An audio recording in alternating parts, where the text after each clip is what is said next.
Hei, saya ingin bertanya sesuatu hari ini. Siapa Tuhanmu? Mari kita bicarakan itu saat kita langsung menuju renungan kita. Ada beberapa nama Tuhan. Jelaskan siapa Tuhan dan bagaimana sifatnya. Dan kita menemukan ini semua melalui perjanjian lama khususnya. Tetapi salah satu nama yang diberikan kepadanya adalah Yehova, yang berarti Tuhan, Tuhan Bapa. Anda lihat Tuhan, jika dia Tuhan, benar-benar Tuhan. Dia yang berkuasa atas segalanya. Jadi Tuhan disebut Yehova Kristus. Tuhan Bapa kita.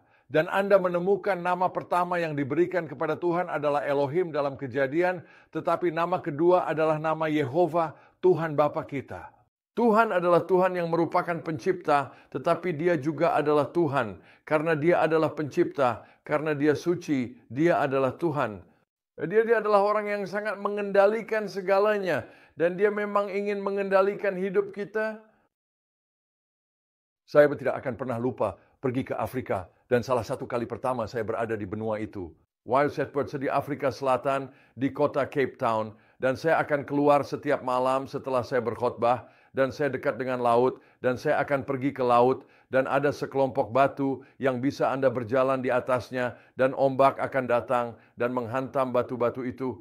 Dan saya ingat hanya duduk di sana tanpa berbicara atau mengatakan apa-apa, hanya merenungkan siapa Tuhan itu. Dan saat ombak itu menghantam, saya melihat keagungan dan kekuatan dan kemuliaan dan keindahan ciptaan Tuhan. Dan semuanya menyatakan kemuliaannya. Dan saat saya duduk di sana dan merenungkan hal itu, saya mulai berpikir betapa besar dan hebatnya Tuhan kita. Dan saya menyadari bahwa saya berada di Afrika, jauh dari keluarga saya. Tetapi Tuhan ada di tempat saya berada, dan Tuhan ada di tempat keluarga saya berada. Saya sadar akan perbedaan zona waktu, tetapi bukan masalah untuk Tuhan. Dia ada di mana-mana sepanjang waktu. Saya sadar keluarga saya memiliki beberapa kebutuhan, dan saya tidak bisa berhubungan dengan mereka. Itu sebelum email.